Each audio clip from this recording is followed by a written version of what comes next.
Muy buenos días.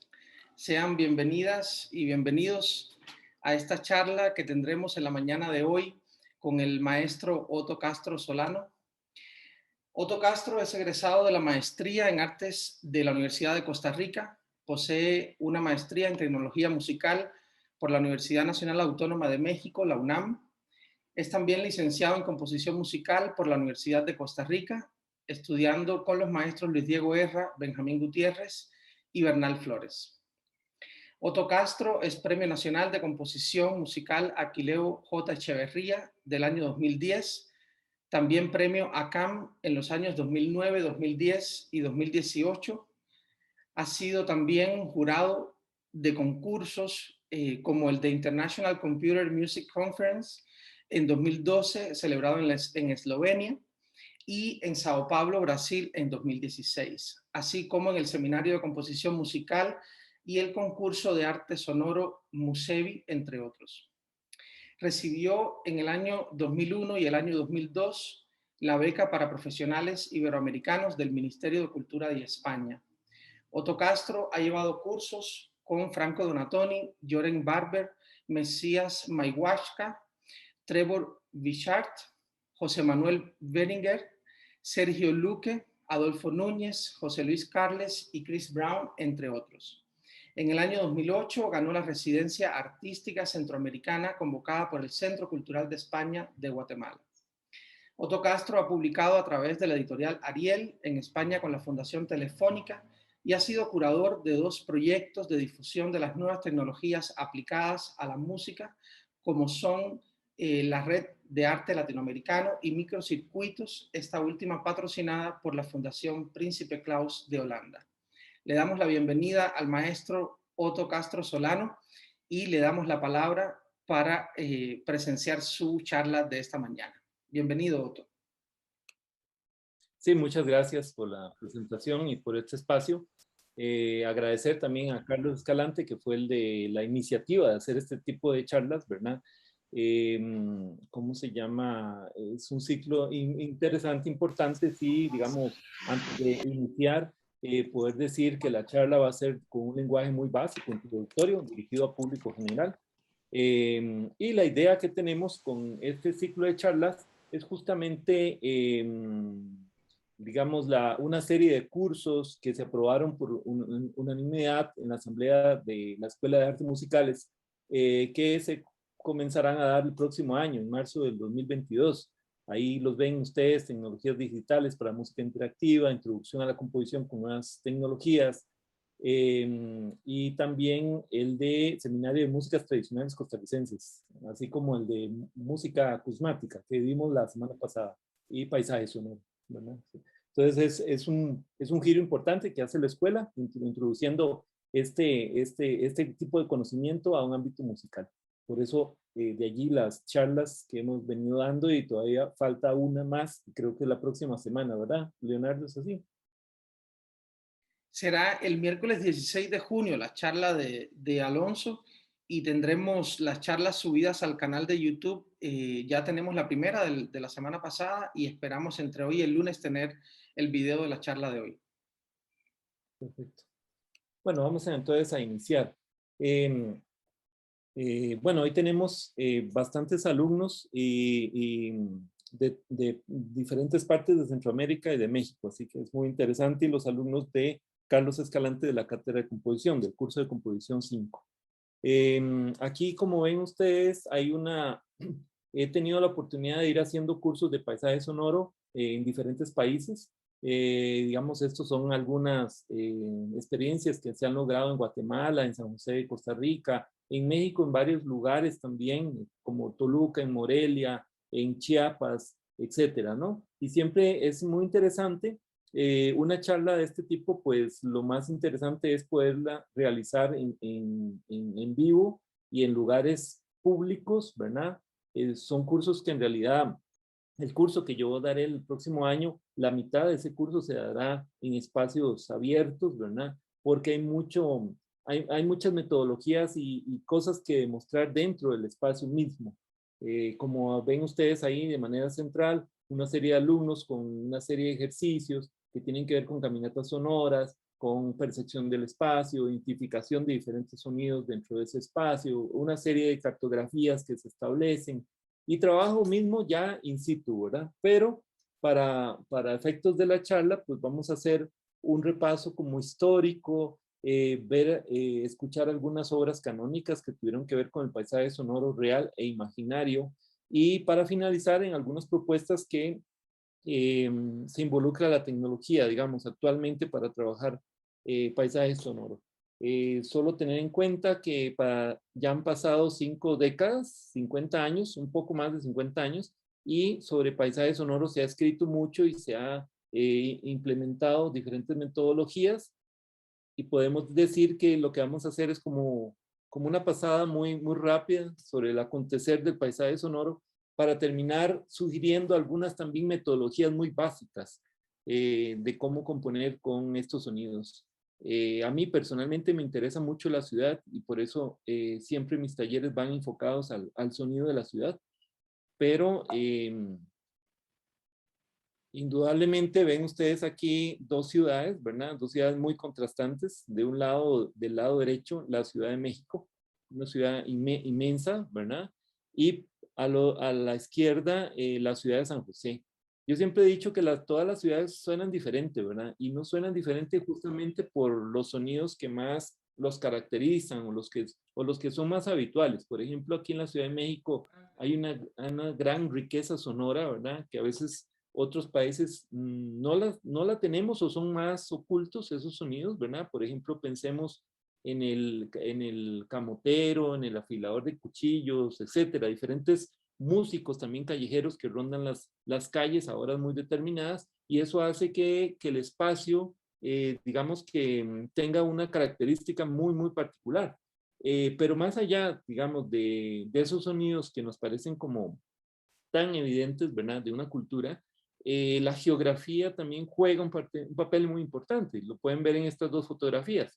Del lado derecho tenemos la Ciudad de México, que es un gran valle, ¿verdad? Donde los sonidos, sobre todo en la noche, se escuchan sonidos a muy larga distancia, ¿verdad? Cómo pasan autos y cómo pasan buses y transporte diferente, ¿no? Y inclusive conversaciones que pasan a mucha distancia se pueden escuchar fácilmente, ¿verdad? Y en la ciudad de San José, una ciudad bastante montañosa, rodeada totalmente de montañas, una ciudad muy pequeña con un terreno muy irregular, en donde el sonido se comporta de una manera más frontal. O sea, tenemos la percepción de sonidos que pasan muy cerca, y los sonidos muy largos casi ya se pierden por esa irregularidad del terreno, y también por las condiciones climáticas. Es un país bastante húmedo, ¿verdad?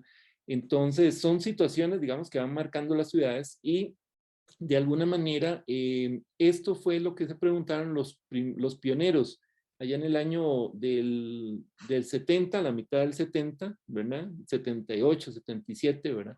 Que son los primeros, digamos, escritos de un personaje que ahora les voy a poner un pequeño video para que ustedes puedan entender en palabras de su autor, que es Murray Schafer, qué es para él el paisaje sonoro y qué es para él el entorno sonoro, y qué hacer con todas, digamos, estos sonidos que pueblan los entornos, los espacios públicos, cómo llevar a cabo un nivel de conciencia, ¿verdad? Y ahí sí tenemos que comenzar a decir que el paisaje sonoro inicia no como una práctica artística, sino como digamos, como toda una denuncia de los niveles de polución sonora en las ciudades, ¿verdad? Más adelante, dos de sus alumnos, que son Hildegard Westerkamp y Barry Truas, son los que van a iniciar todo el aspecto, digamos, de la creación con este tipo de sonidos. Pero sin adelantarnos a más, vamos a ver este pequeño documental que dura 4 minutos, para que ustedes entonces nos ubiquemos justamente en todo esto que es el paisaje sonoro.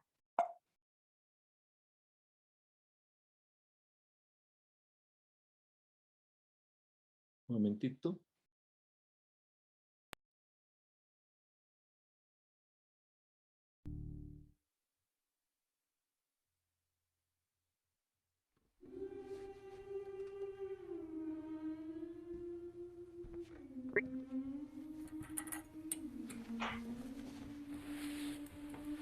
Soundscape is any collection of sounds, almost like a painting is a collection of visual attractions. I think when you listen carefully to the soundscape, it becomes quite miraculous when you listen carefully and marvel.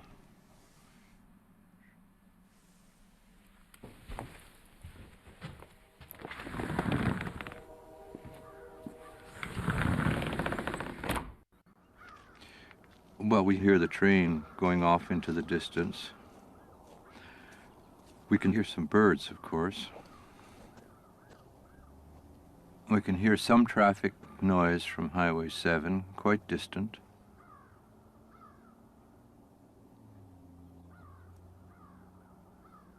The most interesting thing, of course, is the birds at this time of the day. We can hear them in all directions. I think if you listen carefully, your life is enhanced. I think it becomes much more interesting. It's the same as looking carefully. If you can use your senses properly, and in art we try to get people to use their senses, to listen carefully, to look carefully at things, that enriches your life.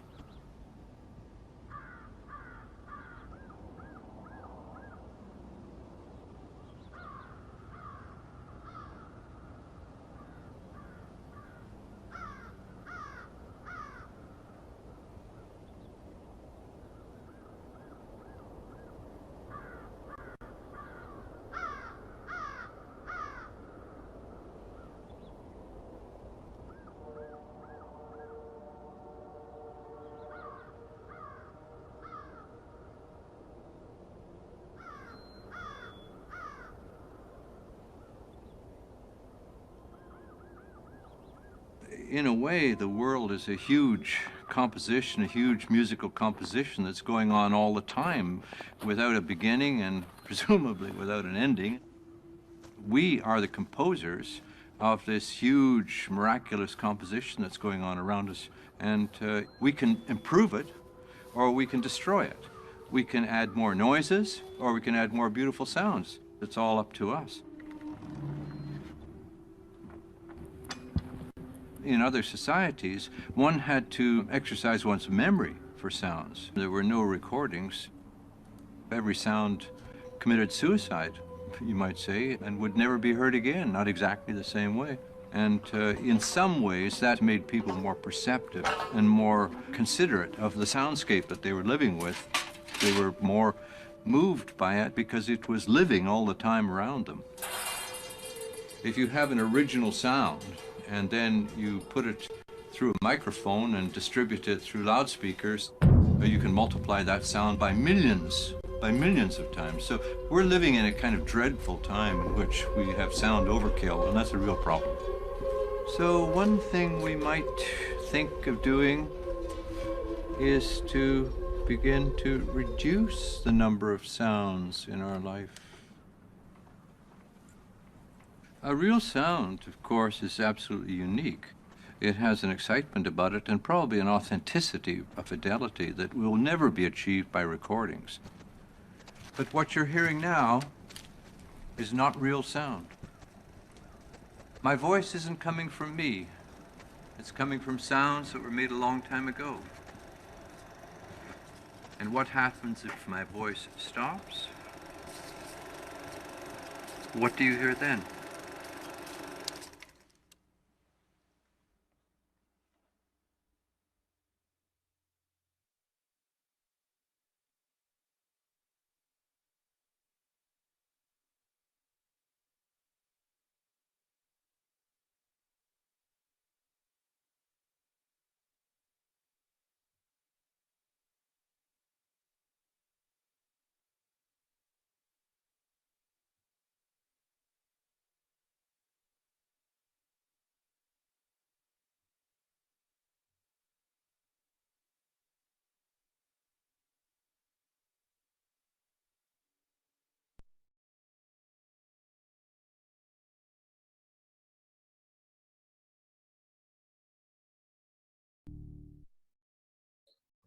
Bueno, entonces, más allá de algunos conceptos de sonidos bellos y sonidos feos, ¿no? Que después vamos a discutir más adelante cuando entremos a paisaje sonoro imaginario. Tenemos esta frase que dice: no tenemos párpados en los oídos, estamos condenados a oír, a escuchar, ¿no? Café, ¿no? Y ahora yo les pediría a todos que escriban en el chat ¿cómo se llama? ¿Qué escuchan? Y hagamos un pequeño ejercicio, unos 3 minutos, de escribir solo lo que estamos escuchando a nuestro alrededor. Y vamos después a comentar.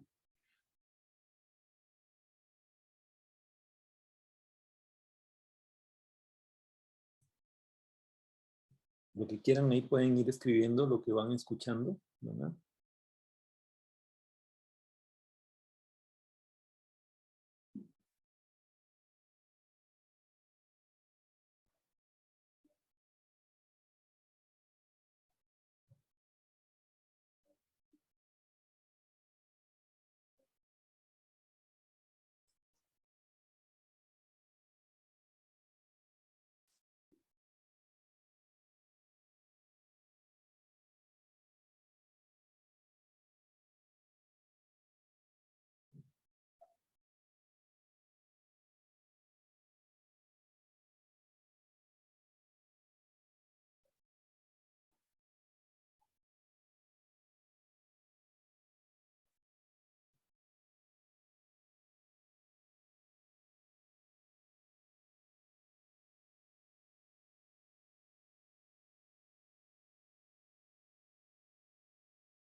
Ok, vamos a detenernos acá. Vean que es interesante ver, ustedes pueden ver ahí el chat, ¿verdad? Pueden ir viendo, ¿verdad? Y muchos de estos sonidos que ustedes están apuntando están justaponiéndose con otros sonidos, digamos que están apareciendo en el momento, inclusive hay sonidos que no están sucediendo de manera secuencial, sino de manera paralela, ¿verdad? Entonces, hay todo un aspecto bien interesante con el tema de la conciencia del sonido, de lo sonoro, del entorno, que pues ya estaba anunciado de alguna forma con John Cage cuando hace su 433, la pieza esta de 433, ¿verdad? Que en ese momento no vamos a entrar ahí, pero se las dejo nada más, ¿verdad? Como dejarlo en la mesa, ¿no? Y que tienen que ver justamente con lo que hablábamos la semana pasada en la charla anterior, que tiene que ver con los modos de escucha, con la manera de escuchar, con la conciencia de esa escucha más allá de sonidos discretos, ¿verdad? Inclusive escucharnos a nosotros, escuchar al otro, ¿verdad? Hay un texto muy bonito de un compositor italiano, se llama Luigi Nono, que siempre leo, esta vez no lo traje, pero que habla justamente de esa escucha que va más allá de lo que nosotros consideramos que estamos escuchando.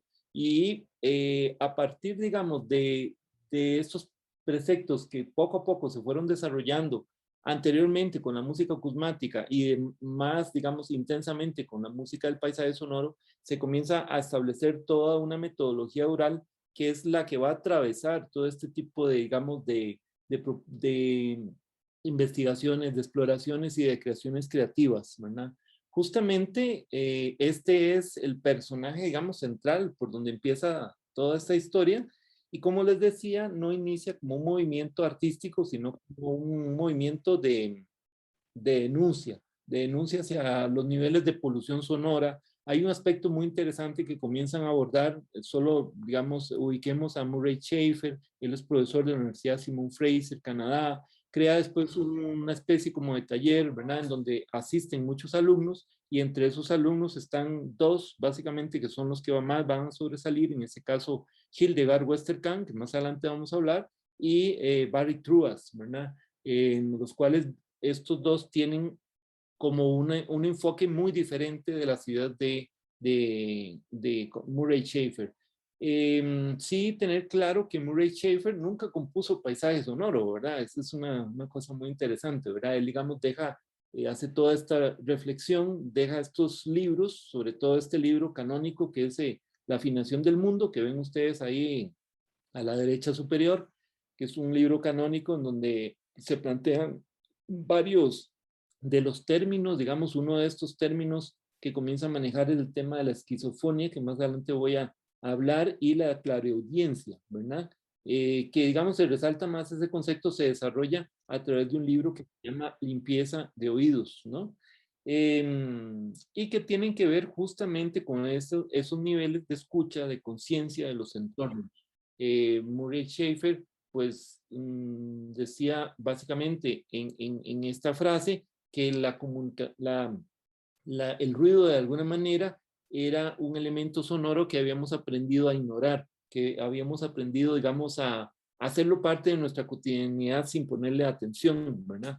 Y sobre ese pensamiento hay varios autores que en los años 80, entre ellos Francisco López, van a comenzar se va a crear todo un debate si verdaderamente tenemos que escapar o evadir del ruido, o si no, más bien aceptarlo como parte de nuestra cotidianidad y específicamente como parte constitutiva de cómo suenan las ciudades, por ejemplo, ¿verdad? Las ciudades por lo general tienen el ruido como uno de los materiales, entre comillas, el ruido, porque también se ha debatido mucho qué es ruido, ¿verdad? Pero digamos que constituye de alguna manera ese engranaje de la urbe, ¿verdad? Con sus autos, las máquinas, las fábricas, ¿m? Y que de alguna manera en los primeros escritos también de Westerkamp y de Barry Truas se denuncia esos niveles de ruido, pensando un poco que la selva, digamos, de alguna forma es un lugar pristino, es un lugar en donde sí se puede escuchar con facilidad cualquier tipo de sonido, ¿verdad? En contraposición a la ciudad, que más bien va a ser un lugar en donde los sonidos se van a embadurnar, en donde el mismo ser humano en ese embadurnamiento sonoro ya ha perdido toda conciencia del espacio, ¿verdad? Y esto es digamos, es un debate que se lleva en los años 80 muy fuerte, a finales de los años 80, a principios de los 90, y se retoma de alguna manera digamos, otra perspectiva de lo que es el paisaje sonoro, ¿verdad? Pero por ahora vamos a dejarlo ahí, más adelante vamos a retomar todos esos debates y esas ideas, cuando Murray Schafer, por ejemplo, dice que hay sonidos bellos y hay sonidos que no son tan bellos, ¿verdad? Hay todas unas, ¿cómo se llama? Juicios de valor sobre lo que es bello y no, ¿verdad? Antes de seguir con el pionero del paisaje sonoro, podríamos decir que hay antecedentes, ¿verdad? Hay obras muy importantes que casi se han considerado como las primigenias del paisaje sonoro. Y en este caso tenemos a este autor, Walter Brueggemann, un cineasta, junto con otro cineasta se llama Hans Richter, que son como los fundadores del cine experimental. Él hace una obra que básicamente pone una cámara en su auto y recorre Berlín, ¿verdad? Y hace una grabación. Y después, en vez de poner todas las imágenes que había tomado, lo que pone es el cine, digamos, el sonido, perdón, en una sala. Y se habla que esta es una de las primeras obras de paisaje sonoro, ¿verdad? Vamos a oír un fragmento, la obra se llama Weekend, para que ustedes escuchen.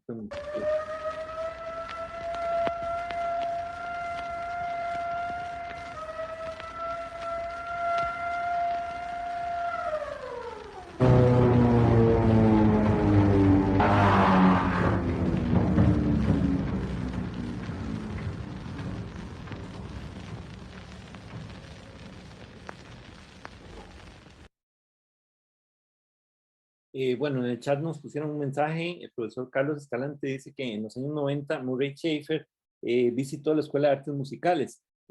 Curiosamente se quiso volver a traer a Murray Schafer hace unos pocos años a partir de doña Carmen Méndez, y la dificultad que tuvieron fue localizarlo, porque Murray Schafer no contempla la tecnología como parte de su vida. Entonces él no tiene teléfono, no tiene celular, casi creo que no hay luz eléctrica, etcétera, ¿no? Y entonces fue muy difícil contactarlo, al final no llegó, digamos que no se pudo llevar una segunda vez. Pero eso, digamos, nos habla mucho de sus ideas que, digamos, se incorporan en su vida, ¿verdad?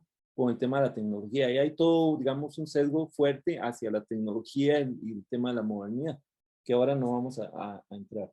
Aquí tenemos otra obra también que es como de las seminales, obras seminales antes de todas las propuestas de Murray Schafer, o de sus libros básicamente, ¿verdad?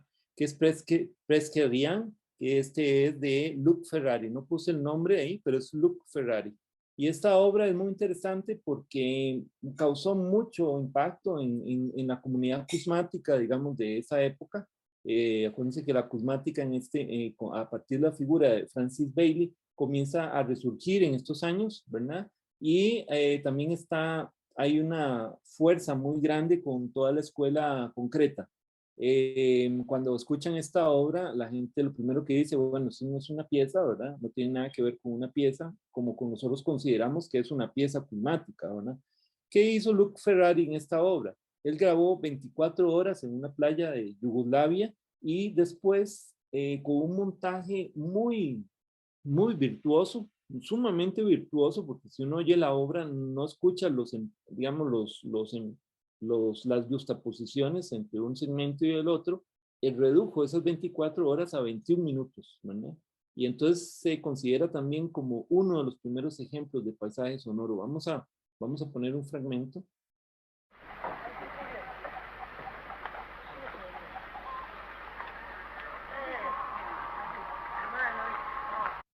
Perdón.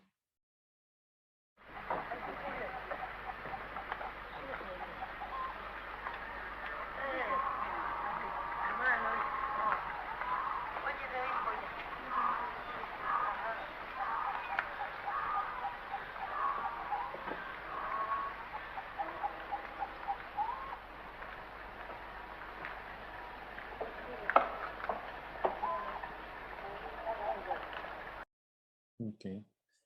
Y tenemos, ¿cómo se llama? Vamos a hacer esto más grande, ¿verdad? A ver. Ok, bueno, alguien nos comenta aquí que lo conocí en Canadá, Geraldine, en 2016, pero ya empieza a tener Alzheimer. Bueno, desgracia, ¿no? Sí, esto de las obras que él realizaba en algunos lugares, también nos habló cuando llegó a Artes Musicales, ¿verdad? Pero bueno, eso es una metodología más, y más adelante vamos a hablar de Westerkamp, que tiene una metodología más in situ, más como de autoetnografía, ¿verdad? En el caso de Murray Schafer va a estar menos interesado en la fijación de esos eventos en un soporte fijo, como lo van a hacer muchos paisajistas después de paisaje sonoro, pero va a estar más interesado en la experiencia misma del entorno, ¿verdad? Porque por eso muchos de sus libros tienen que ver con esa clariaudiencia, con esa limpieza de oídos que hay que hacer como, digamos, como ejercicio para poder entrar dentro de este universo, ¿verdad? Eso es algo que yo se los comenté la vez pasada. Muchas veces en la institución musical se habla de que, pues, o se pensaría que se tiene el dominio de la escucha, cuando no es así, ¿verdad? Es una escucha muy hacia lo que hago, ¿verdad? Y no es una escucha que, digamos, contemple más allá de ese espacio personal, ¿verdad? Entonces, bueno, ya hemos explicado, más adelante vamos a retomar un poco de todos los tipos de escucha que existen, pero que es importante, digamos, Murray Schafer como esa pieza que, digamos, que brinda toda una metodología de la cual se nutre, digamos, como un hacer artístico, ¿verdad? Aquí nosotros tenemos este grupo que comienza a consolidarse como el proyecto de paisaje sonoro mundial, y ahí, bueno, ahí está Barry Truas y Westerkamp no está, pero digamos que estos comienzan a hacer una serie de ejercicios de escucha en diferentes ciudades de Estados Unidos, y después, décadas después, van a replicar esos mismos ejercicios en ciudades europeas, haciendo los mismos estudios sobre polución sonora, niveles de ruido, etcétera. Hacen digamos, estos tipos de mapas, ¿verdad? De cartografías en donde van viendo ciertos patrones de aparición de sonidos, ¿verdad? hay una cosa muy interesante que hace este grupo y es preguntarle en la costa de Vancouver hay un faro que tiene como una especie de señal que cada tanto suena, ¿verdad?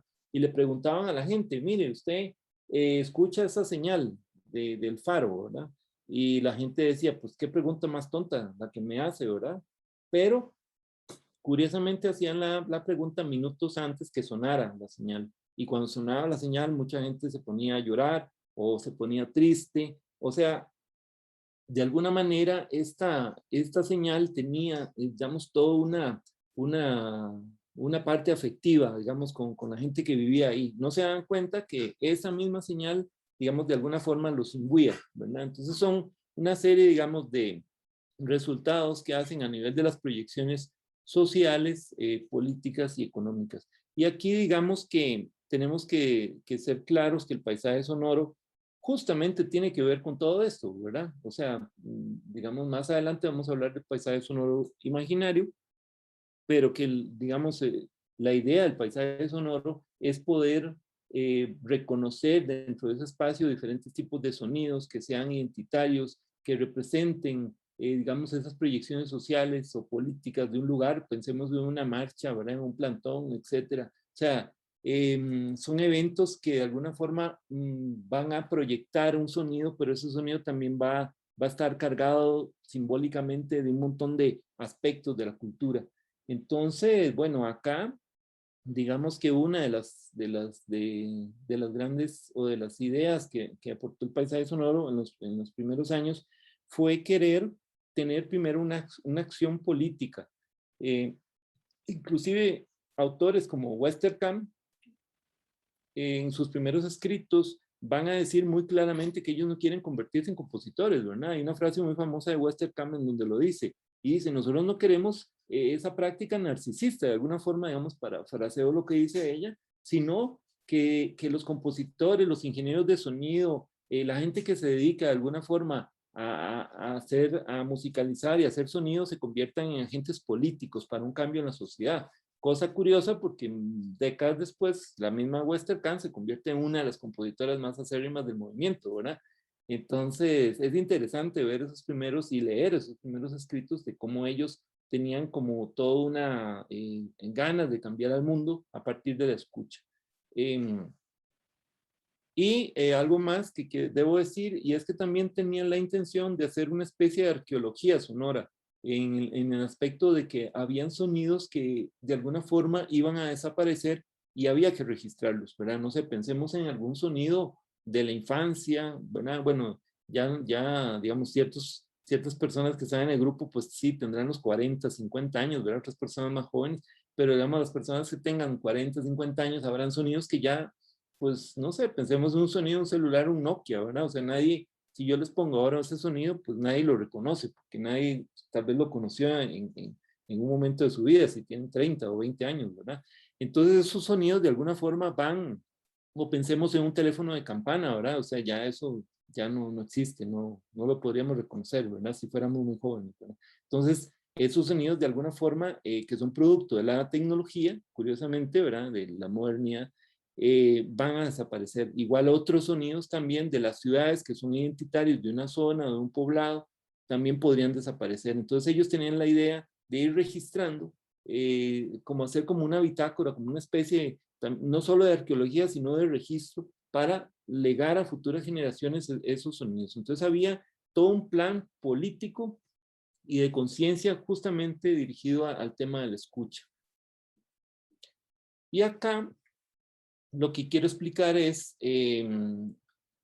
estas imágenes son muy interesantes, ¿verdad? A veces uno tiene estas postales de una ciudad ahí abajo, tiene una postal de principios del siglo, 1920, por ahí, del Zócalo, ¿verdad? Por ejemplo, y entonces uno ve una postal de esas, igual pueden haber postales de San José, Costa Rica, o de Managua, o de Guatemala, o qué sé yo, ¿verdad? Y uno ve en el caso de Costa Rica, una serie, digamos, de parques muy bonitos, muy bien adornados, con especie de Art Nouveau, ¿verdad?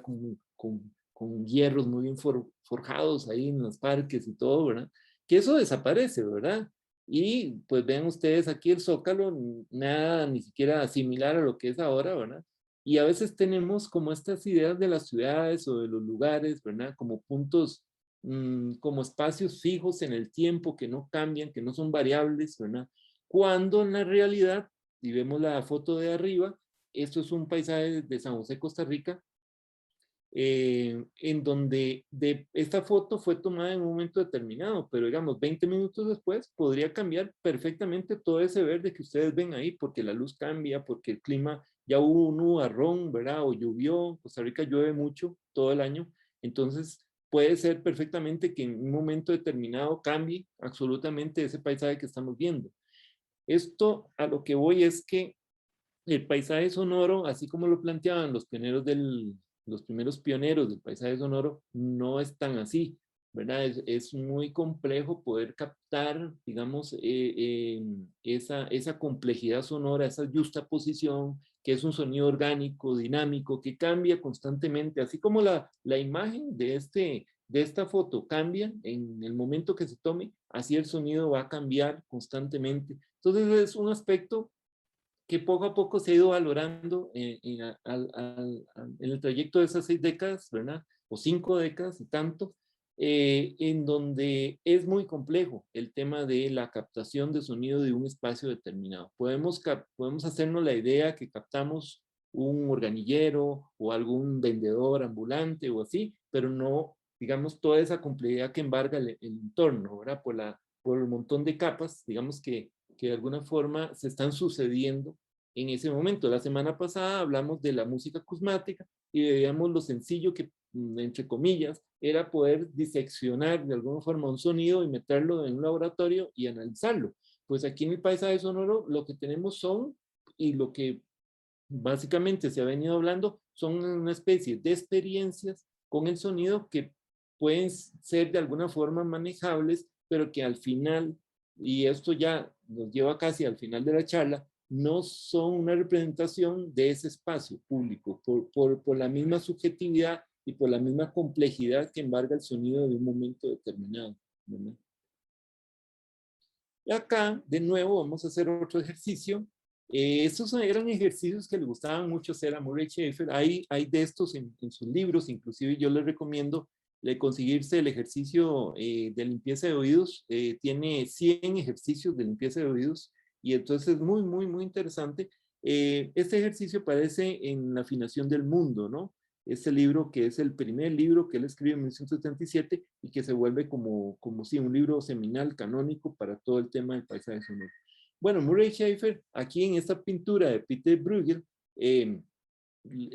pintor renacentista, holandés, creo, él propone que cada uno vaya escribiendo qué sonido se escucha en una imagen, ¿verdad? Entonces vamos también a hacerlo en un minuto, vamos a comenzar a usar el chat y comenzar a describir o anotar los sonidos que ustedes ven en esa imagen. Voy a ponerla en grande.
Ok, vamos a detenernos aquí con el ejercicio. Aquí creo que lo que más interesa de estos ejercicios de escucha es que no solo está también la escucha que de manera inmediata tenemos de un espacio, de un entorno, sino que la ciudad o la selva, por ejemplo, se convierten en espacios en donde esa escucha puede conllevar a ciertas afectividades, ciertos recuerdos, ¿verdad? Aquí, digamos, no estamos hablando en ese momento de otro tipo de músicas, ¿verdad? Pero, por ejemplo, recordemos a Paulino Oliveiros cuando habla de la escucha como una especie de recuerdos de los sueños o de esas afectividades guardadas en el inconsciente, ¿verdad? En fin, digamos que hay muchos, ¿cómo se llama? Hay muchos tipos de escucha y que refieren justamente a esos espacios que habitamos, ¿verdad? Entonces, eso es importante que lo tengan por ahí porque más adelante lo vamos a retomar con otro tipo de movimientos de paisaje sonoro.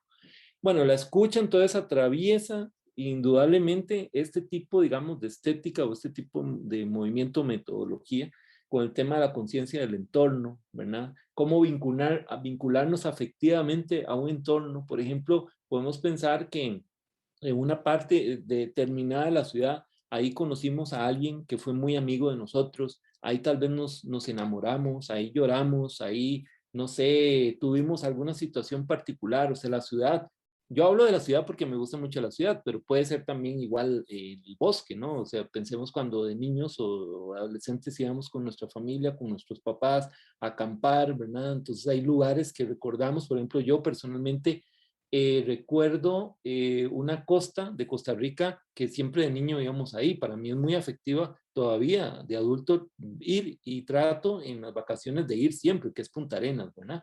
Entonces, es un lugar significativo, ¿verdad? Por un montón de cosas. Y hay sonidos inclusive Punta Arenas es como, sí, es una costa, digamos, ¿verdad? Y tiene una parte rodeada de un montón de negocios que se llama, bueno, creo que es una parte ahí al principio, digamos, del puerto, donde está el puerto y después hay una serie de negocios. Esos sonidos para mí, siempre que llego, yo siempre voy a caminar ahí porque hay una serie como de sonidos que me refieren a mi infancia específicamente, ¿verdad? La gente vendiendo pescado, los vigorones, esta bebida que hacen con canela, etcétera.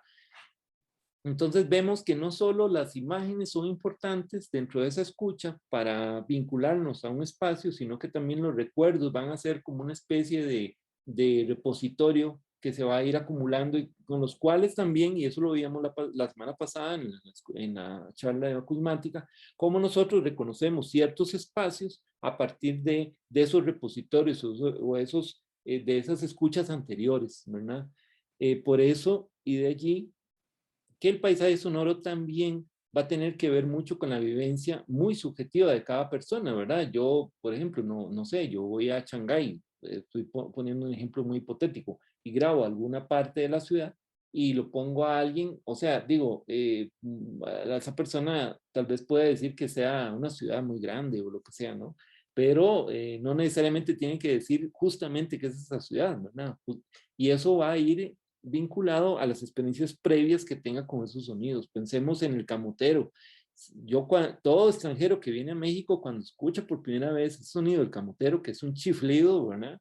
No tiene la menor idea de qué es lo que suena y a qué está vinculado. Entonces necesitamos tener inclusive he escuchado comentarios de extranjeros que hablan con pavor y miedo que la primera vez que escucharon ese sonido en la noche, ¿verdad? Entonces son experiencias que van a estar vinculadas mucho a lo que vivamos, a nuestra experiencia, a nuestra cultura. Va a estar atravesada esa escucha por una interpretación totalmente subjetiva.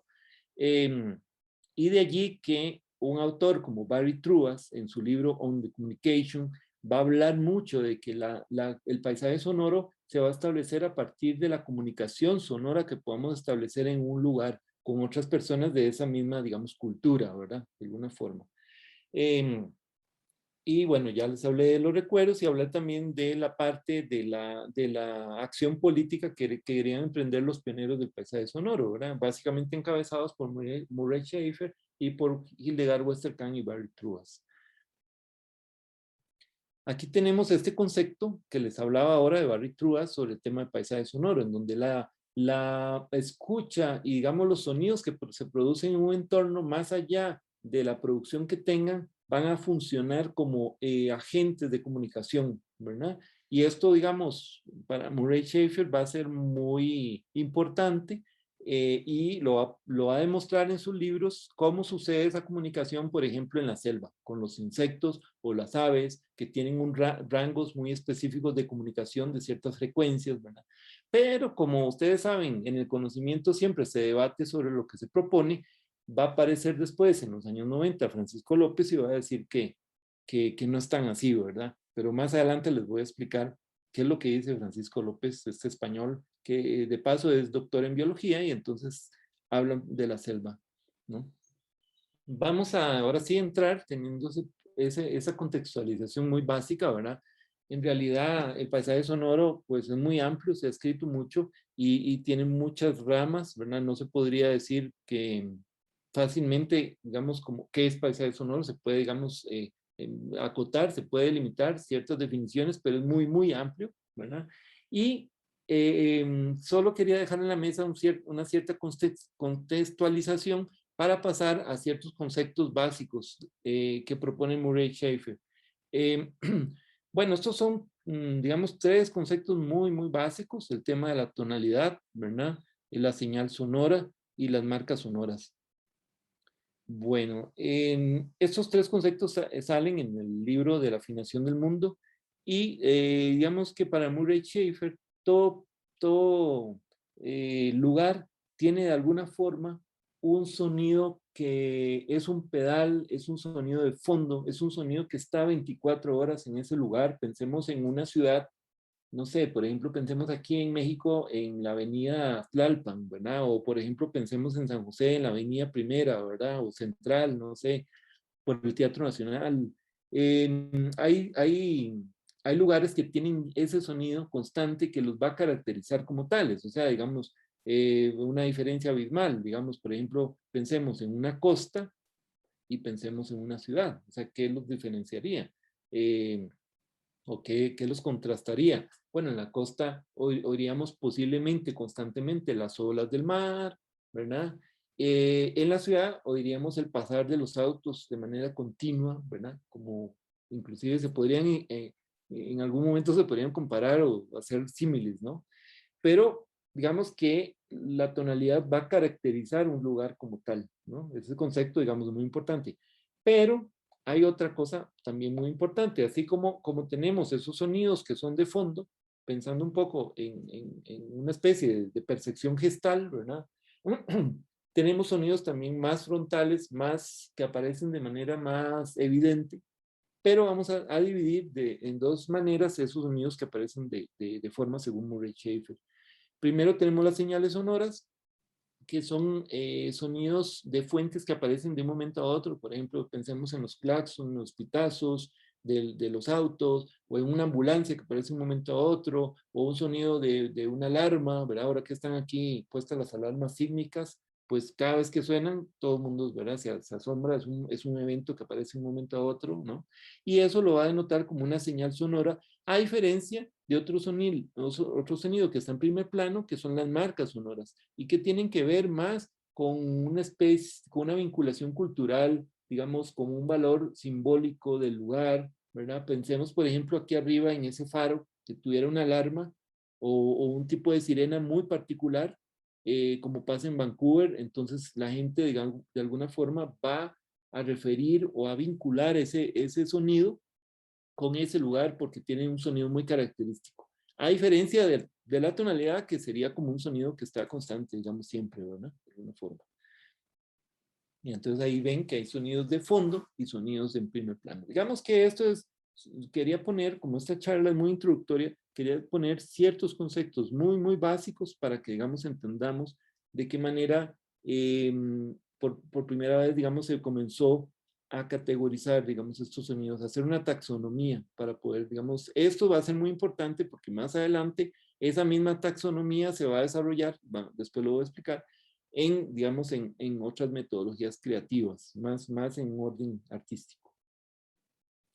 Otro concepto, el hi-fi y low-fi, y aquí, bueno, sí tenemos un sesgo, en el caso de Murray Schafer, en donde considera que, bueno, el hi-fi son, digamos, de alguna forma, esos planos sonoros en donde podemos oír con mucha precisión todos los planos sonoros, todas las frecuencias, ¿verdad? Podemos oír sonidos muy graves, sonidos muy agudos, sonidos muy distantes, sonidos muy cercanos, ¿verdad? Con mucha precisión. Y el lo-fi va a ser más,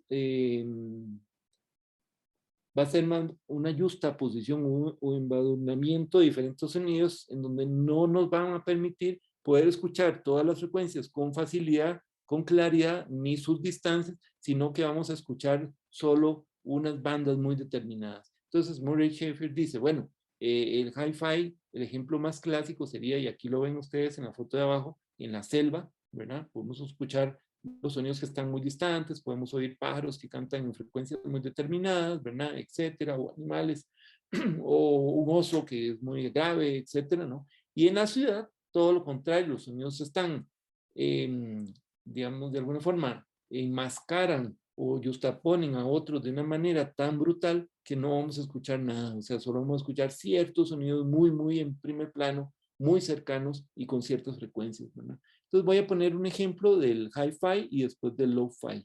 Primero, hi-fi.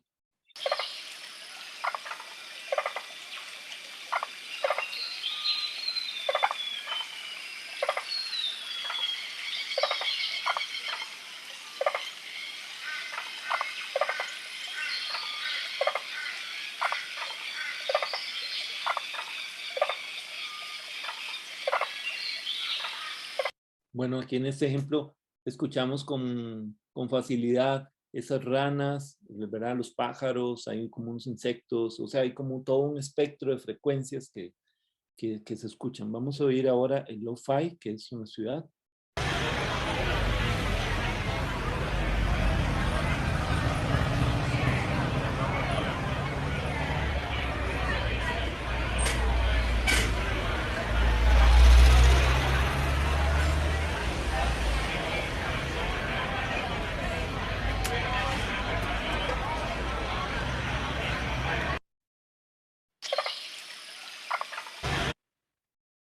Y aquí está la famosa cita de Francisco López, que es doctor en biología, y entonces le responde a Murray Schafer, ¿verdad? Y le dice, al igual que mucha otra selva tropical, es un lugar bastante ruidoso. La diversidad de sonidos de agua, lluvia, correntadas, junto con la banda de sonidos creados por una cantidad grande de insectos o ranas, conforman un ambiente maravillosamente potente con una banda ancha de intensa complejidad. Eso lo dice sobre la selva, ¿verdad? No es un lugar para nada, ¿cómo se llama? Silencioso, tranquilo, reflexivo, sino que más bien es un lugar muy intenso, de mucha actividad sonora, ¿verdad?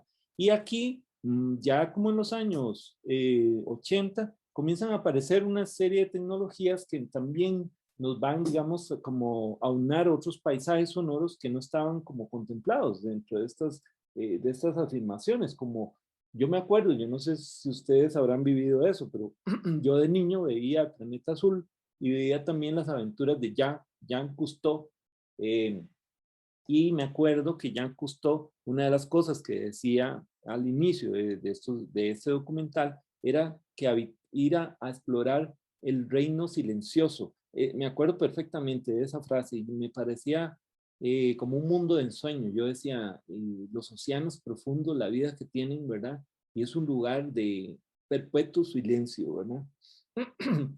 Bueno, resulta que aparecen en los años 80, creo yo, los hidrófonos y descubrimos pues una complejidad sonora impresionante. O sea, desde las ballenas que se comunican, los peces, diferentes sonidos muy graves y muy agudos, ¿verdad? Que hay allí, que viajan inclusive distancias enormes entre un lugar y el otro, por ejemplo, en el caso de las ballenas.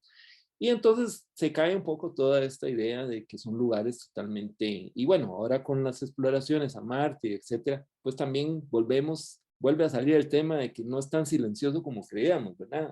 Hace poco vi unas noticias de cómo sonaba Marte y todo, bueno, interesante, los planetas, las radiaciones también, y los diferentes tipos de escucha que podríamos tener, hasta incluso llegando a artistas que exploran la escucha de los paisajes sonoros, ya no con nuestra audición, sino con medios o intermediación tecnológica como Cubic, que tiene una serie de, un artista que tiene una serie de aparatos con los cuales puede escuchar ultra y ultra frecuencias, ¿verdad? Entonces son a veces frecuencias radiofónicas o radioeléctricas, ¿no? Entonces es muy interesante dejar ahí, digamos, en la mesa todos estos panoramas de escucha que no solo tienen que ver con una escucha humana, digamos, ¿verdad? La semana pasada habíamos visto, no voy a entrar en mayor detalle porque eso ya lo vimos la semana pasada, pero digamos que teníamos la escucha, cómo la escucha de alguna manera atraviesa o laural todas las prácticas dentro del arte sonoro que se consideran arte sonoro, incluidas ¿cómo se llama? El paisaje sonoro, o por ejemplo la música cosmática, la música concreta, etcétera, ¿no? Hay un montón de prácticas, como una gran sombrilla que cubre todas esas prácticas. Bueno, está atravesada indudablemente por la escucha.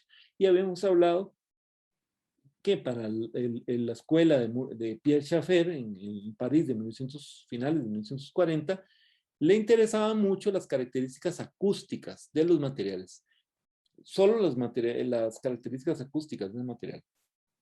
Y que inclusive llegaron a definir esos sonidos como objetos. Y de allí el término objeto sonoro que va a crear la escuela de música concreta, ¿cómo se llama? Figura, digamos, en la figura principal de Pierre Schaeffer.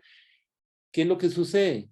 Que en el paisaje sonoro ya esa escucha no nos sirve para entender esos entornos, sino que tenemos que ampliar nuestra escucha y dejar un poco de lado todo el tema de las características acústicas, digamos, de esos ejercicios de laboratorio, de exploración del sonido, y pasar a una escucha más amplia, más panorámica, más contextual, cultural, ¿verdad? Identitaria, que pueda, digamos, de alguna forma darnos una información sobre este lugar. Yo en esta charla y en otras sí he abordado el tema de la metodología de la exploración, ¿cómo se llama?, de la oral. En esta no lo voy a hacer, pero de manera muy resumida podría decir que la exploración de un lugar se hace con una serie de metodologías, o sea, uno bueno, hay una primera cosa muy importante, pienso que relevante o fundamental, que es que la composición en otros ámbitos inicia cuando el compositor se sienta y toma un pentagrama, un papel pautado y comienza a hacer sus ideas, ¿verdad? Resulta que fíjense que en el paisaje sonoro no es así. El compositor comienza a componer justamente en el momento en que prende su grabadora, e inclusive antes, ¿no? Comienza, el acto de componer comienza mucho antes de eso. Entonces eso, digamos que de alguna forma da un giro a la concepción del acto de componer. Ya no es un acto en donde yo registro una serie de sonidos, me voy a un estudio y comienzo a componer, sino que el acto de componer comienza en el momento mismo de escuchar el espacio, de visitar el espacio, y ahí comienzan las metodologías artísticas que poco a poco se van derivando de estas ideas de Murray Schaeffer. Entonces, de manera muy sintética podemos decir que la manera de explorar un paisaje sonoro primero es de alguna manera visitar el lugar, ir a recorrerlo, ¿verdad? Caminar por ahí, tener una bitácora para poder ir anotando cada uno de esos sonidos, de esas experiencias, después ir a registrar con una grabadora, y ahí viene todo el tema de intermediación, digamos, tecnológica, ¿verdad? Estoy hablando de una metodología que posiblemente después de los años 80 se comienzan a establecer en autores como Brandon Lavelle y ¿cómo se llama? Como Hildegard Westerkamp, en donde ella habla que hay que ir a caminar y hay que escuchar y hay que anotar, ¿verdad? Y entonces comienzan a involucrarse ciertas metodologías que vienen justamente de la antropología, como en el caso de la autonografía o la etnografía de un lugar, ¿verdad? Pensemos en otro autor como Steven Feld, que explora lugares o comunidades muy específicas, ¿verdad? Con ciertas metodologías que vienen de la antropología. Y cómo también esos sonidos no solo sirven para crear, sino se convierten en sonidos que proyectan cierta información del lugar, ¿verdad?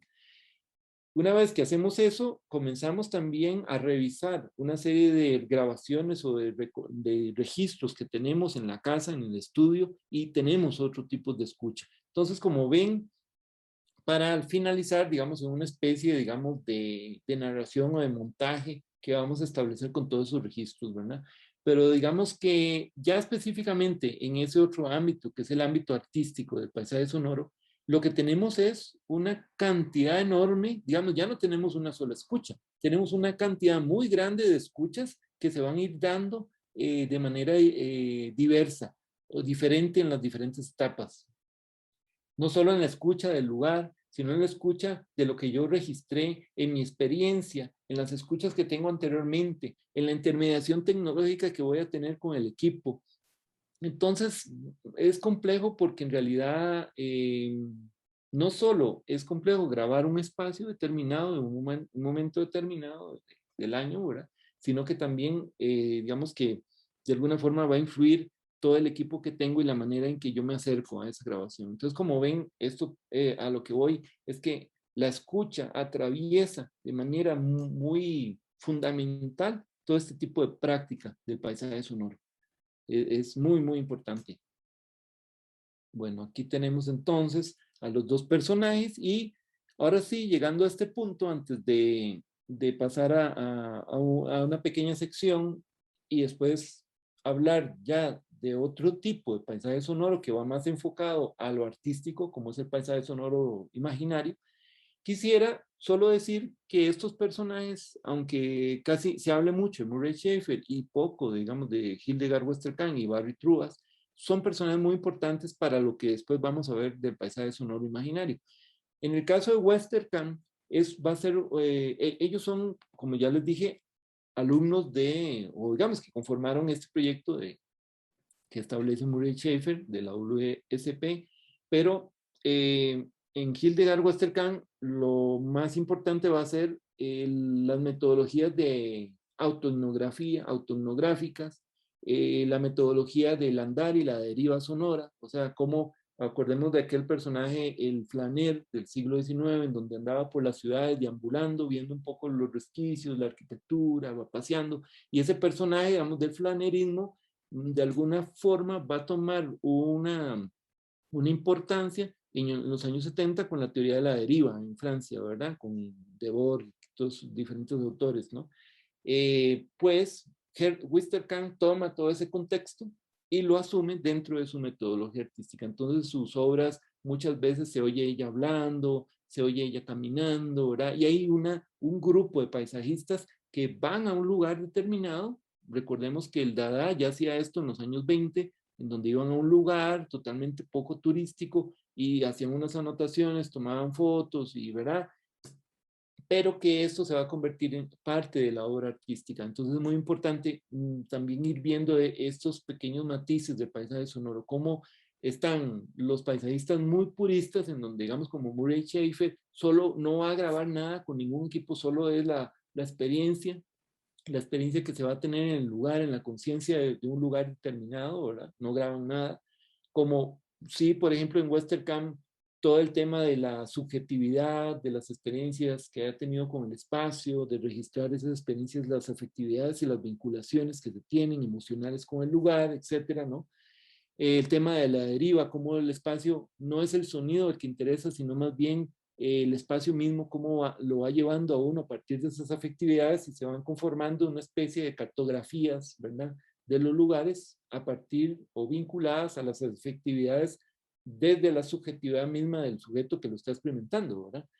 En contraposición total a Barry Truas, que va a estar más interesado en el tema de los montajes automatizados a partir de la intermediación tecnológica. Inclusive Truas hace una obra que se llama River Room, que es una obra que se basa en uno de los primeros intentos de implementar la síntesis granular y hace una serie, digamos, de paisajes sonoros que ya no, digamos, pues sí, fue y grabó un lugar determinado, pero si nosotros escuchamos eso, pues no sabríamos, a menos que nos digan en un paratexto que fue un lugar determinado, cuál lugar es, o sea, porque ya son unos niveles de abstracción, pero que inclusivemente eso tiene que ver con paisaje sonoro también, en este caso ya más imaginario. Entonces vamos a hacer también otro corte pequeño como para poder, digamos, llevar todo este contexto a un proyecto de mi amigo, el doctor Álvaro Díaz. Bueno, antes de eso, nada más voy a mostrar dos ejemplos de Westerkamp y de Barry Truas para que tengan en cuenta la estética que ellos utilizan y que también no se queden con la idea que solo paisaje sonoro es ir a grabar pájaros a un bosque, ¿verdad? O sea, es muy, muy grande, ¿verdad? Es muy amplio, pero bueno, vamos poco a poco para ir mostrando otros aspectos. Voy a mostrar entonces esta obra, Breathing Room. Es una obra muy interesante en donde la misma autora es la que respira, la que se graba a sí misma, y ese mismo respiro le sirve para ir haciendo una articulación en la obra e ir mostrando diferentes, digamos, escenas sonoras, ¿no?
Y ahora vamos a oír esta otra, un fragmento también de Pacific Fanfare, que es de 1996, Barry Truas, grabado justamente de una costa de una isla.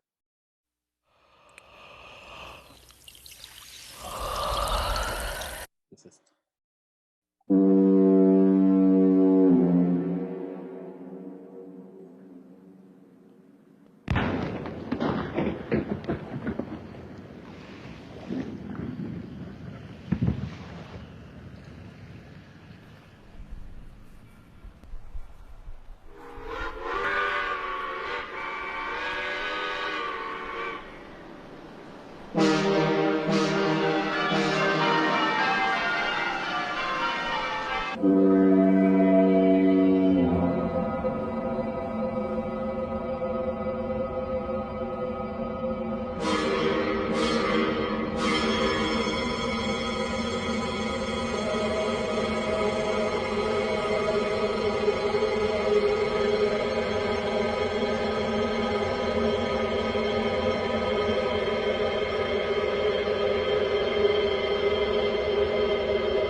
Muy bien.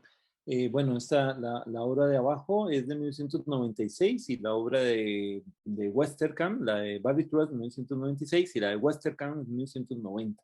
Entonces ven ustedes cómo hay un enfoque estético bastante diferente. En el caso de Westerkamp, ¿cómo se llama? Un interés más por la autoetnografía, por sus recuerdos, por sus experiencias, ¿verdad? Y desde esa subjetividad comenzar a construir la obra.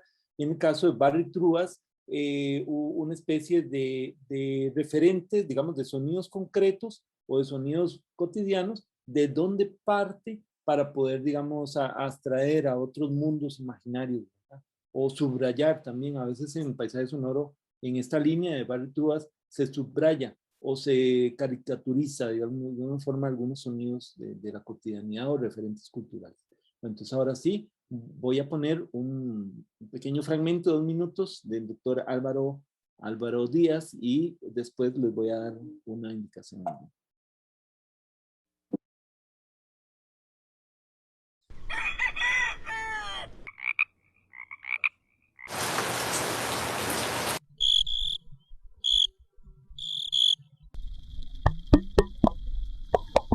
Hola, bienvenidos. Gracias por sintonizar este día en el que vamos a presentar brevemente lo que es la Lotería Sonora Mexicana, que está basada básicamente en la clásica lotería mexicana que todos hemos jugado, en donde están las distintas figuras y vas poniendo en cada uno hasta que llenas la tabla, vas poniendo un frijolito en cada una de ellas. Bueno, aquí es exactamente lo mismo, pero en vez de que se grite la carta que va saliendo, aquí lo que sucede es que vamos a escuchar los distintos sonidos que hemos seleccionado de nuestros entornos. Para esta grabación se escogieron sonidos desde especies muy chiquitas, como pueden ser el sonido de las abejas o de un zancudo, así como de grandes especies, como es el sonido de la ballena gris, la cual realizamos una grabación en San Ignacio y Guerrero Negro para captar los sonidos, asimismo las abejas o algunos otros sonidos que escucharán ahí han sido captados en nuestra región de Baja California. Este juego tiene sus inicios en un proyecto anterior que se llama Proyecto Zombie, que la idea es crear una memoria sonora y una cartografía dentro de un mapa de los sonidos que van sucediendo en nuestra vida cotidiana. Por ejemplo, pensar cómo sonaba nuestra ciudad o nuestra colonia cuando nosotros teníamos 5 años. Podemos tener fotos, pero no siempre podemos recordar los sonidos o tenemos la idea remota de cómo sucedían estos sonidos. Este proyecto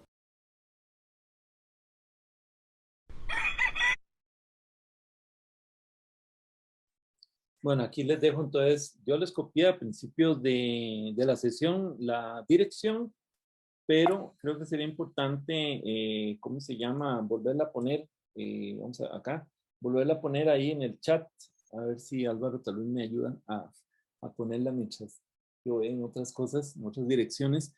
Pero Álvaro Díaz es profesor de la Universidad de Baja California y ha venido, ¿cómo se llama?, desarrollando este proyecto que me parece interesante y que podrían, yo los invito a todos a jugar como para que ustedes, vean, conozcan el proyecto y que va mucho en la dirección de toda esta primera parte que hemos hablado de lo identitario, de la proyección, digamos, social o de una localidad, de una cultura determinada, ¿verdad? Ojalá que pues tengan suerte en jugarla y puedan reconocer ciertos sonidos, ¿verdad? Porque es muy, muy, muy de la cultura mexicana, ciertos sonidos que salen allí. Al final vamos a tener un espacio de diálogo, entonces podemos preguntarle también a Álvaro sobre algunas cosas del juego, etc. Vamos entonces ahora sí a la última parte de la charla. Solo voy a ver, pues ahí está, ya pusieron el enlace. Bueno, como les decía, sobre metodologías de exploración del lugar, muy rápidamente, ¿verdad? Nosotros tenemos primero, para poder ir explorando estos lugares, tener una serie de métodos que nos sirvan para poder ir descubriendo sus sonidos. Aquí yo propongo una guía muy, muy básica de cómo podría ser eso,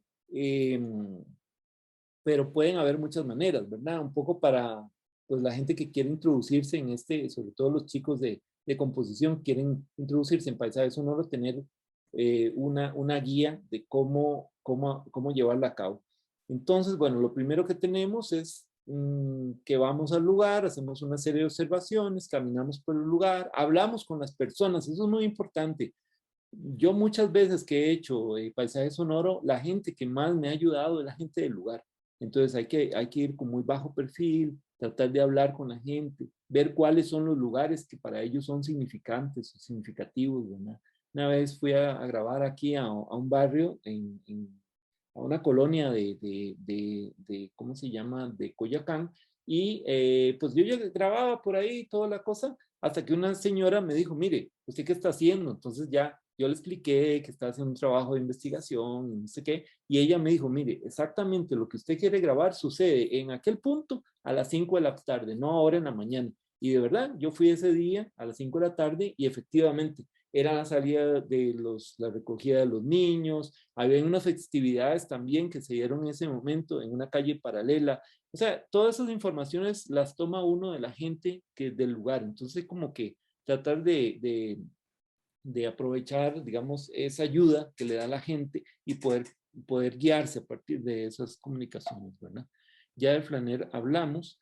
Y por otro lado, una serie, digamos, de bitácoras. Bitácoras muy, digamos, esta es una bitácora muy sencilla en donde yo voy apuntando cuando voy grabando los sonidos que poco a poco van apareciendo. Acuérdense del ejercicio que hicimos ahora, al principio. Eso mismo se va haciendo y es una guía formidable cuando uno escucha los registros que tiene, ¿verdad? Porque imagínense tener 400 grabaciones. Yo he hecho, no sé, gigas de grabaciones sobre la ciudad. Después acordarme qué exactamente había ahí, ni idea, ¿verdad? Entonces una manera de hacerlo es como ir escribiendo en el mismo momento que se va grabando, ¿cómo se llama? Lo que nosotros vamos registrando. Después el tema, digamos, de la microfonía, de cómo colocar los micrófonos o la grabadora, ¿verdad? Ahí ven ustedes algunas fotos, salen cortadas, pero básicamente la grabadora se pone en diferentes puntos, ¿verdad? Pueden ser encima de los puentes, en un teléfono público, abajo en la banqueta o en la acera, con diferentes tipos de movimiento también, ¿verdad? A veces no solo uso una, sino dos grabadoras y voy moviendo los brazos. Entonces eso me va dando cierta, digamos, cierto juego del espacio, ¿verdad? Y voy haciendo cierta experimentación con el tema de la localización del sonido en el espacio. Pero eso, bueno, poco a poco hay que ir experimentándolo. Y por último, el tema de las escuchas que tienen que ver no solo con la experiencia misma del lugar, sino también con la escucha de lo que se grabó. Yo he conocido algunos investigadores que ellos van y graban y ya, ¿verdad? Por ejemplo, conocí un chico que hacía eso. Y entonces yo le dije un día, pero qué raro, pero vos no escuchás esas grabaciones, eso es lo más importante, o sea, hay como que escuchar y tomarse el tiempo, qué fue lo que grabé, cómo lo grabé, cuáles fueron los resultados, ¿verdad? Y eso es también, eso es parte de la bitácora, digamos, de los resultados de las exploraciones que hay que ir como cotejando y descubriendo cuál fue la mejor medida, ¿verdad? En eso no hay una fórmula, ¿verdad? Y bueno, el tema de la bitácora tiene que ver mucho con bocetos, con dibujos, con anotaciones que uno hace del proceso. Y cómo ese proceso va revelando de alguna forma patrones que le van ayudando a uno o se convierten en todos esos datos visuales y también de texto en partes de la metodología, de la forma en que se pueden ir resolviendo, digamos, o inclusive también en la identificación de ciertos eventos que ahí sí hay que tener mucho cuidado, porque no solo es como yo escucho algo, sino como la grabadora, y en este caso ya sí nos estamos acercando más al paisaje sonoro imaginario, porque obviamente estamos usando tecnología, ¿verdad? Pero que efectivamente hay toda una intermediación tecnológica que nos va a limitar, que nos va a filtrar la manera de que nosotros escuchamos a cómo se graba, cómo se escucha ese registro en un medio como una grabadora digital, ¿verdad? Eso va a tener implicación en el registro final, dependiendo de cómo se grabe, cómo se utilizan los micrófonos, qué técnica microfónica se usó, qué grabadora fue la que llevamos, etcétera, etcétera, ¿verdad? ¿Qué tipo, inclusive, de paravientos utilizamos? Porque tal vez aquí en la Ciudad de México casi no hay viento, pero en una ciudad como San José, grabar en un espacio público es un deporte extremo, porque es, o sea, se mete el ruido del viento por todo lado, es algo muy difícil, muy complejo de hacer, ¿verdad? Pero entonces todas estas situaciones se van resolviendo como en el momento, ¿verdad?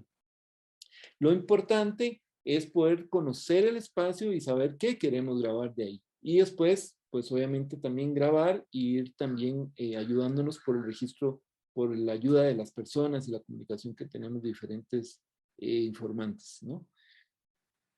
Bueno, aquí nada más quería dejarles esta filmina, ¿verdad? Para como, ahí pueden ver las preguntas, como para dejar en la mesa ciertas inquietudes que tienen que ver con lo que grabamos, ¿verdad? Como el tema de los eventos, importancia de esos eventos dentro de nuestra obra, qué es significativo para nosotros y qué relación tiene con nuestros recuerdos, con nuestras afectividades, por qué estamos grabando en un momento determinado una localidad, qué queremos hacer ahí, y eso puede despertar muchas ideas en el desarrollo de los materiales dentro de una obra, ¿verdad? Pero bueno, no lo leo, pues ahí está en la pantalla, pueden leerlo, ¿verdad? Inclusive esto va a quedar grabado, entonces pueden detener el video y pueden anotar. Y ya pues una parte más específica del trabajo con las grabaciones, ¿verdad? Aquí, digamos, de manera muy, muy general, podemos decir que primero nosotros escuchamos lo que grabamos de manera muy general, una sola pasada. Inclusive muchos compositores recomiendan al principio del día poder escuchar de manera seguida la grabación sin detenerla, y después de ahí comenzar a trabajar en lo que queremos seleccionar, en lo que queremos editar, de qué manera un evento va a empatar con el otro, ¿verdad? ¿Qué relación va a tener ese material con el otro, etcétera? De alguna forma es una escucha primero general hasta una escucha como más, si se quiere, hay una escucha más reducida. Y ahí nada más hay que tener cuidado de que esa escucha no se haga tan reducida que pasemos por alto ciertos contextos, digamos, que grabamos de los sonidos.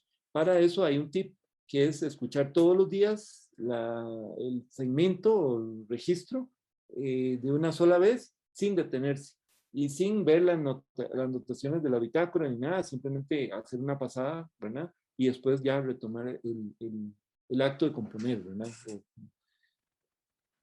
Ok. Y aquí llegamos indudablemente a esta bifurcación, ¿verdad? En la primera parte expliqué lo que era paisaje sonoro real, como esa vinculación entre todas las proyecciones que se pueden dar, sociales, políticas, culturales, y por ende tiene toda una, digamos, una fuerza semántica, un sesgo semántico muy, muy, muy fuerte en este tipo de, digamos, de práctica, ¿verdad? Oímos sonidos porque nos refieren a alguna vinculación afectiva o cultural o social, ¿verdad? Pero los podemos identificar con facilidad. No sé, digamos en México podemos grabar un lugar y decir, ah, mira, pasó, no sé, el hojaletero, o pasó el afilador de cuchillos, o pasó la señora que está vendiendo, o algún pregón que nos identifica, digamos, ese lugar, ¿verdad? Determinado.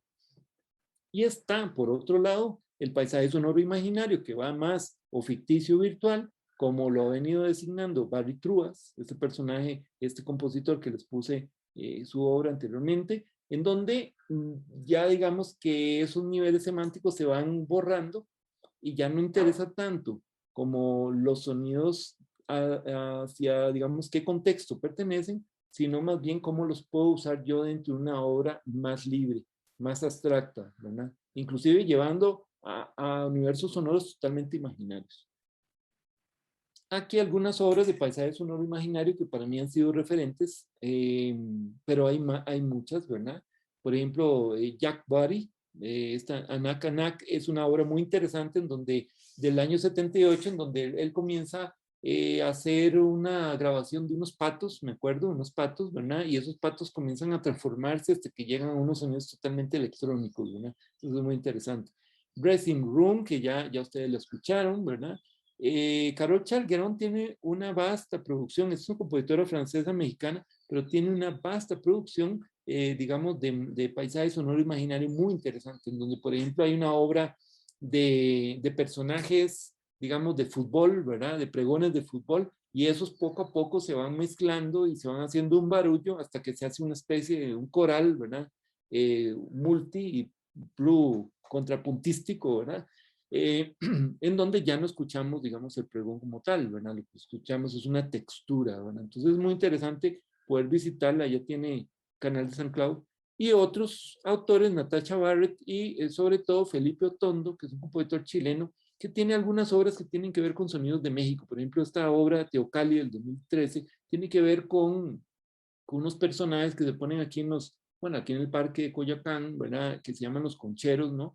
Y comienzan a hacer una serie de sonidos con tambores y así, y esos tambores, desde su mirada foránea, extranjera, se comienzan a convertir en sonidos como una especie de orquesta, ¿verdad? Y entonces, de lo ritual que estábamos, pasamos a un ambiente totalmente abstracto, muy sintético, de sonidos muy, muy sintéticos, ¿verdad? Entonces es interesante ver toda esta gama de paisaje sonoro imaginario que parte justamente de los referentes culturales, pero se convierte en una obra casi que podríamos decir acusmática, ¿no?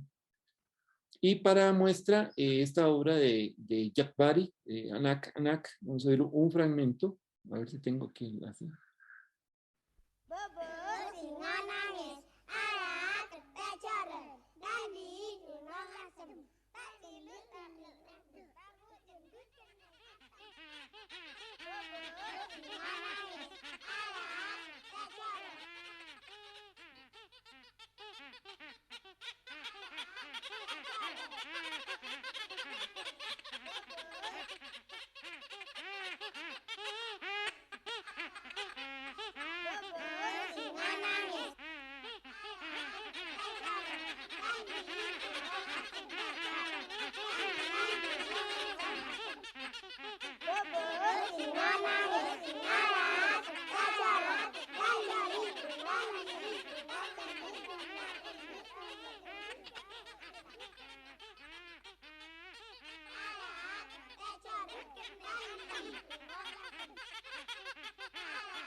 Ok, bueno, esta obra continúa y las transformaciones son cada vez más abstractas. Ahí vemos escuchamos un pedacito, pero sí van siendo cada vez más abstractas y más granulares, ¿verdad? Y se van mezclando más estos sonidos. Y ya al final no escuchamos a los niños ni a los patos, sino que son patos, creo que plásticos, ¿no? Se van haciendo una cosa muy bonita de textura sonora. Quería no dejar por fuera esta obra que me parece una de las obras más canónicas, seminales del paisaje sonoro. Bueno, aquí sí ya no sabemos si es imaginario o real, creo que podría ser de las dos. Esta obra del año 98, Francisco López visitó Costa Rica y hizo un proyecto con una fundación holandesa y también con una fundación como Neotrópica de Costa Rica, se llama la fundación, y se fue a hacer un registro a una reserva que se llama La Tirimbina, en la Virgen de Sarapiquí, allá en Costa Rica, en zona norte. Y hizo un montón de registros. Como él es biólogo, fue grabando diferentes insectos, pájaros, etcétera. Y una vez que tuvo toda esta cantidad inmensa de registros, comenzó a seleccionar y aplicar una serie de, digamos, de síntesis, en este caso sustractiva y otras, para poder pintar o orquestar esos materiales. Entonces es muy interesante. Aquí nosotros tenemos, para los que no sepan, un espectrograma, el cual, bueno, ustedes saben que esto se dividiría en dos ejes, ¿verdad? El eje Y y el eje X. El eje X, que es este que está acá, lo que nos muestra es el tiempo, y en el eje Y las frecuencias, desde las más graves hasta las más agudas. Y acá con colores más brillantes o más oscuros se muestra de qué manera se comporta el timbre del sonido, ¿verdad? Por ejemplo, aquí tenemos esta zona que es mucho más brillante que esta, ¿no? Más oscura que esta. Entonces, etcétera, ¿no? Diferentes, para no entrar en más detalle, porque, ¿verdad? Tal vez hay gente que dejarlo así, un lenguaje muy básico, tenemos una representación, digamos, de la energía, de la energía espectral, o digamos, del contenido espectral o tímbrico del sonido. Entonces, si ustedes ven esta obra de Francisco López, van a ver cómo él va pintando de alguna forma, o sea, no vemos un continuo sonoro, sino que vemos una serie de fragmentos, de retazos, ¿no? Y justamente es muy interesante esto porque entonces él no solo graba, sino que va componiendo y va aplicando diferentes tipos de sustracciones o de procesos de sonido para poder empatar otros sonidos encima de otros, digamos, como para poder ir juxtaponiendo o empastar o colorear orquestalmente, digamos, ese registro. Entonces ya tenemos aquí otra visión de lo que es el paisaje sonoro, ¿verdad? Ya no tan abstracto, con los mismos, podríamos decir que son los mismos materiales que se grabaron, pero llevan un procesamiento electrónico que les permite poder ir, digamos, incrustando ciertos sonidos que en realidad no se dieron como tal en un momento determinado. Vamos a oír un pedacito.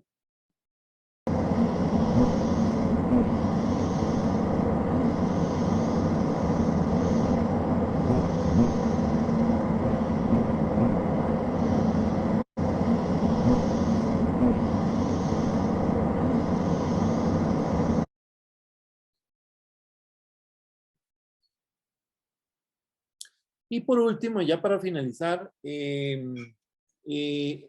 dejar en la mesa ciertos aspectos, no voy a ahondar en eso, es parte de mi doctorado, pero digamos que hay la velocidad de cómputo y el poder de cómputo actual ha hecho posible poder extractar información, de una cantidad enorme de información de sonidos, sus características, ¿verdad? E inclusive no solo analizarlos acústicamente, sino también etiquetar y decir, bueno, en un momento determinado en una calle apareció una ambulancia, o apareció una moto, o apareció gente hablando, o etcétera, ¿no?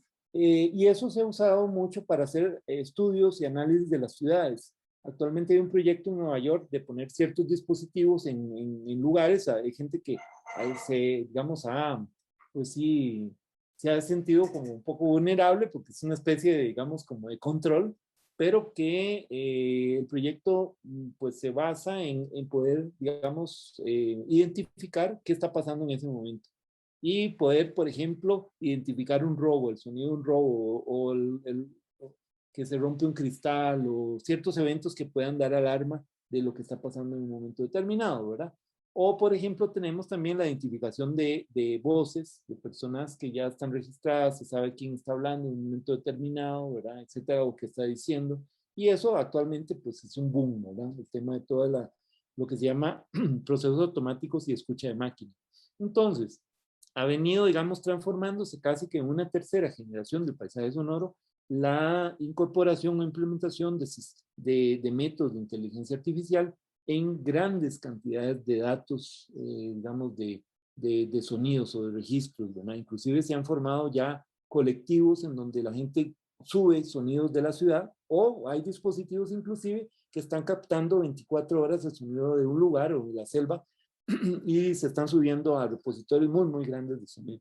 Todo esto manejándose a partir de métodos de asistencia tecnológica y procesos automáticos. Entonces esta es como una nueva época en donde el paisaje sonoro va, digamos, a tener otro giro, ¿verdad? En la composición, en el entendimiento. Vamos a poder con mucha facilidad descubrir patrones, ¿verdad? Sonoros que al efecto de oído manualmente serían imposibles. Entonces, eso es digamos que lo dejo nada más ahí, no voy a ahondar, pero digamos que es una nueva etapa para el paisaje sonoro. Entonces, bueno, en resumen y ya para concluir, podríamos decir que el paisaje sonoro no solo parte de esta implicación política que tuvieron los pioneros, ¿verdad? Sobre la denuncia de la polución sonora de las ciudades, sino que después se convierte en una metodología artística para creación de paisajes sonoros específicamente, con la intermediación tecnológica y con la escucha, obviamente, que la atraviesa,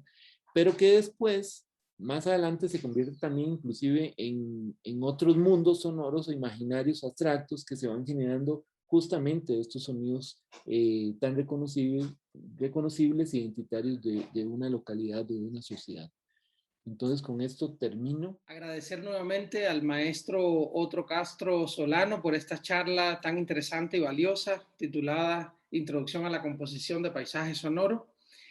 Otto, te esperamos prontamente en Costa Rica. Deseamos muchísimos éxitos en la culminación de tu doctorado en la UNAM y esperamos seguir contando contigo en otros espacios similares a este. Muchas gracias, Leonardo, y a Carlos por el espacio. Y a todos, ¿verdad? Que asistieron de muchos puntos geográficos con horas muy diferentes, ¿verdad? Sí, sí. Así es. Que pasen muy buenos días y muchas gracias por acompañarnos.